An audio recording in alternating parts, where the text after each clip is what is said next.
श्री गणेशाय नमः। हमारे चैनल पर आपका स्वागत है। वीडियो अच्छा लगे तो लाइक कर लीजिए, शेयर कर लीजिए। अगर आप इस चैनल पर नए हैं तो सब्सक्राइब कर लीजिए और बेल आइकन भी प्रेस कर लीजिए ताकि आने वाले सभी वीडियो के अपडेट्स आपको सबसे पहले मिलें। पुरुषोत्तम मास के शुक्ल पक्ष की पद्मिनी एकादशी का व्रत और कथा। युधिष्ठिर ने पूछा, हे श्री कृष्ण, पुरुषोत्तम मास की एकादशी कौन सी है, उसका नाम क्या है, उसकी विधि कौन सी है, वह आप कहो। श्री कृष्ण बोले, मेरे पुरुषोत्तम मास की जो पवित्र शुक्ल पक्ष की एकादशी है उसका नाम पद्मिनी है। उस दिन उपवास किया तो वह व्यक्ति वैकुंठ धाम में जाता है। मेरे पुरुषोत्तम मास में जो एकादशी आती है वह महापवित्र और पापों को नाश करने वाली है। उसका फल कहने में ब्रह्मा भी समर्थ नहीं है। पद्मिनी एकादशी का उत्तम व्रत ब्रह्मा ने नारद जी को पहले कहा था। यह व्रत पाप के ढग को नाश करने वाला और भोग और मोक्ष रूप फल देने वाला है।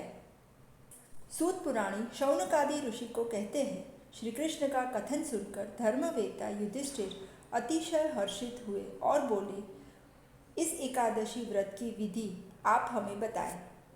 श्री कृष्ण ने कहा, हे राजन, मुनियों ने भी न जानी हुई इस व्रत की विधि मैं आपको कहता हूँ, सुनिए। दशम का दिन आए तब इस व्रत का आरंभ करते हैं। दशम के दिन भी कासा, उड़द, मसूर, चने, कोदरी, शाक, मधु, पराया अन्न, कोई भी क्षार और नमक, यह 10 का त्याग करना है और फीका सात्विक अन्न ही खाना है। उसके अलावा दशम के दिन भी जमीन पर कुछ भी बिछाए बिना सोना और ब्रह्मचर्य रखना है। बाद में 11 का दिन आता है तब प्रातःकाल में मल त्याग करके दातुन करना, परंतु 12 कुल्ले करके पवित्र होकर सावधान होना। सूर्योदय हो तब पवित्र तीर्थ पर स्नान के लिए जाना। वहाँ गाय का गोबर, मिट्टी, तल और दर्भ लेकर पवित्र आंवला के चूर्ण से विधि पूर्वक स्नान करना। उसी वक्त मिट्टी के इस मंत्र की प्रार्थना करना, हे मिट्टी, सैकड़ों हाथ वाले श्री कृष्ण परमात्मा ने वराह रूप आपका उद्धार किया है। ब्रह्मा ने आपको दिए हैं और कश्यप ने मंत्र किए हैं, इसलिए मैंने आपको मेरे नेत्र पर और मस्तक पर लगाया है। तो मुझे पवित्र अंग वाला करो और हे मृत्तिका, श्री हरि का पूजन करने के लिए मुझे योग्य बनाओ। आपको मेरा नमस्कार है। बाद में तीर्थ में प्रवेश करने के लिए विष्णु भगवान को प्रार्थना करनी है, हे देवों के देव, हे जगत के नाथ, हे शंख चक्र गदा को धारण करने वाले, हे विष्णु भगवान, आपके तीर्थ में प्रवेश करने के लिए मुझे आप आज्ञा दो। बाद में वरुण को प्रार्थना करनी है और विधि पूर्वक स्नान करना है। स्नान के बाद पवित्र अखंड वस्त्र पहनना और बाद में श्री हरि की पूजा करनी है, जिससे बड़े पाप भी नष्ट होते हैं। बाद में श्री हरि के मंदिर जाकर श्री राधिका जी सहित श्री हरि का तथा पार्वती जी सहित भगवान शंकर का विधि पूर्वक पूजन करना है। उसके बाद धान्य के ऊपर चंदन से सुगंधित किया हुआ तांबे का या मिट्टी का घड़ा कलश स्थापित करना है। उसके ऊपर तांबे का, चांदी का या सोने का सिक्का रखना है और बाद में विधि पूर्वक उसकी पूजा करनी है। प्रथम तो श्रेष्ठ सुगंधी पदार्थों और धूप आदि से सुगंधित किए हुए जल से प्रभु को स्नान करा के चंदन और कपूर से प्रभु का पूजन करना है और बाद में प्रभु को विविध भोग निवेद लगाकर कपूर सहित धूप, दीप और आरती आदि से श्री केशव प्रभु तथा श्री शंकर भगवान का पूजन करना है। पुरुषोत्तम मास की शुक्ल पक्ष की एकादशी निर्जला करनी अथवा जलपान करके या दूध पी के करनी है और रात में प्रभु के गान गाते हुए जागरण करना है। जागरण करते वक्त पहले प्रहर में श्रीफल का उत्तम अर्धभाग पूजा में होना चाहिए, दूसरे प्रहर में श्रीफल बलि, तीसरे प्रहर में बिजोरा और चौथे प्रहर में सुपारी और नारंगी से ही खास पूजा करनी चाहिए। ऐसे जागरण करने वाले को पहले प्रहर में अग्निष्टोम यज्ञ करने का, दूसरे प्रहर में वाजपेय यज्ञ करने का, तीसरे प्रहर में अश्वमेध यज्ञ करने का और चौथे प्रहर में राजसूय यज्ञ करने का फल मिलता है। ऐसी एकादशी का व्रत करने से जो पुण्य प्राप्त होता है उससे अधिक कोई पुण्य नहीं, उससे अधिक कोई यज्ञ नहीं, उनसे श्रेष्ठ कोई विद्या नहीं और उनसे श्रेष्ठ कोई तप नहीं।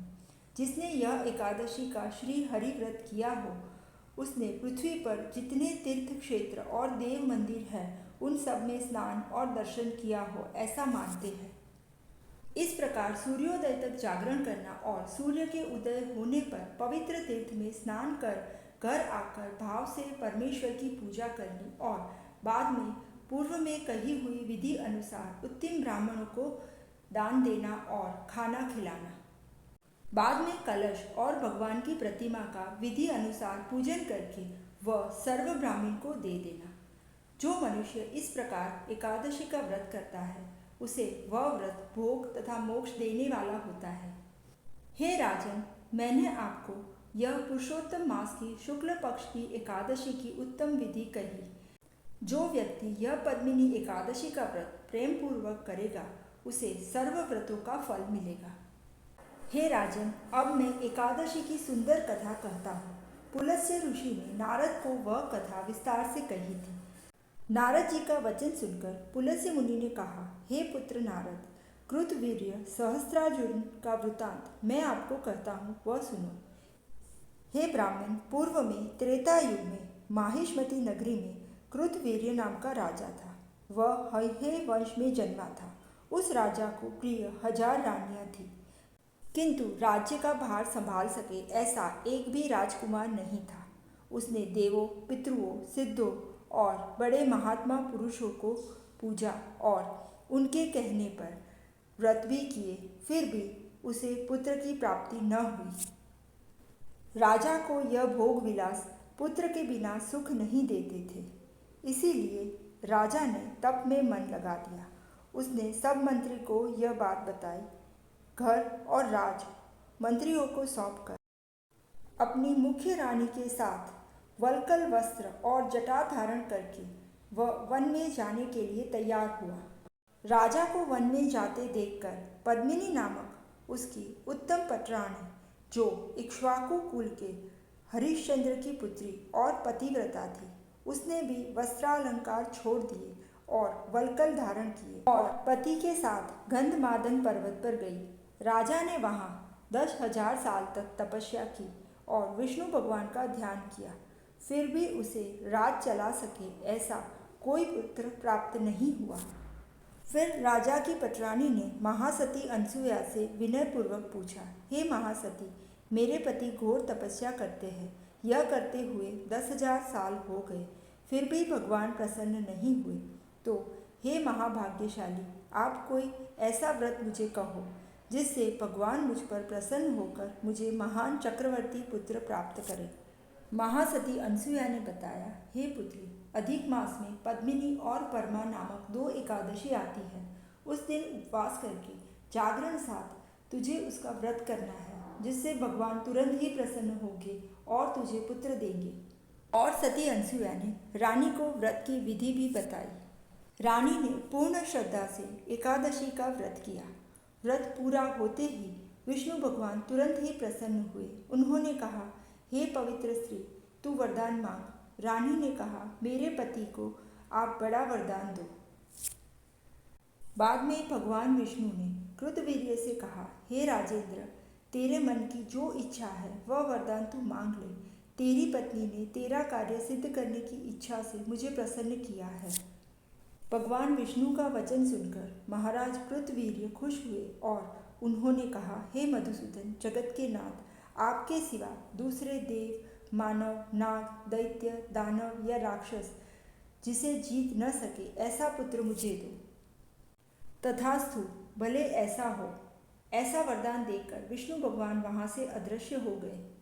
बाद में राजा अपनी रानी पद्मिनी के साथ नगर में आया। वक्त रहते पद्मिनी ने कृतवीर्य से सहस्त्रार्जुन नामक महाबलवान पुत्र की प्राप्ति की।